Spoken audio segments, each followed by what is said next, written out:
Hey guys, it's me Bivin here. I just finished installing the Raptor lights for the 2022 Toyota 4Runner. So here's the light. I didn't use the 4Runner compatible light. I used the Tacoma honeycomb grill type.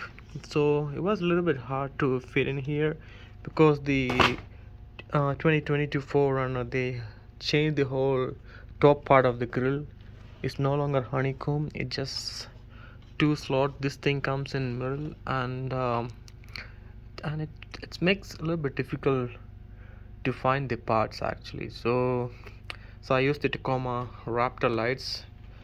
I got this from marketplace. This is the smoked amber Raptor lights. So for the installation, same as like all 4Runners, you have to remove the plastic push pins from all the sides. This side goes all the way up to here, and remove the plastic panel. So I had to do some a little bit of customization for the light installation. As you can see, I put two brackets behind the lights so that it fits properly, and I did that for all the lights, and a little bit silicone behind the lights so it won't allow any water to go inside, because I'm living in Canada and we have to face the winter, right? So it's already waterproof, but still, just for the extra protection, this might help. So these are 4 lights. I'm not sure which brand is this one. So the wires goes all the way up to the fuse box.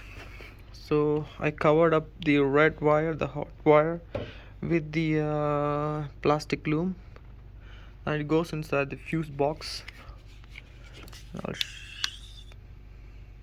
It's pretty straightforward connection. So I hooked up the fuse tab on the low beams.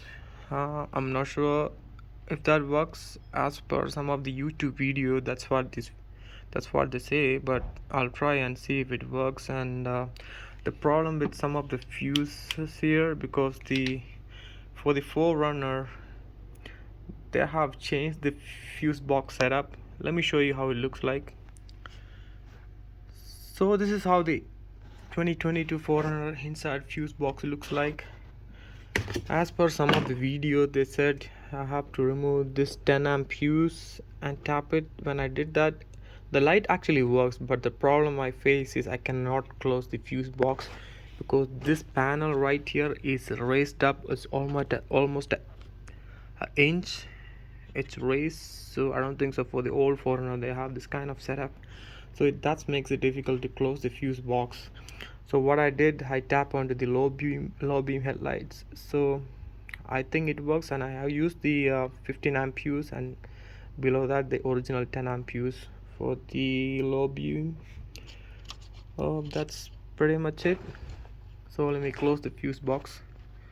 So one more thing what I want to show is, so I made a small notch on the fuse box. Some of them may not be liking it, but that makes it easier to close the fuse box.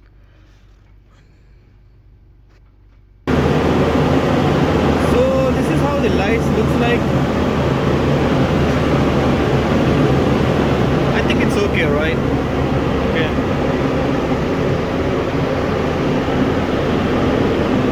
So this is all about the installation of the Raptor lights. So I'll see you guys next time with another video of 4Runner updates. Until then,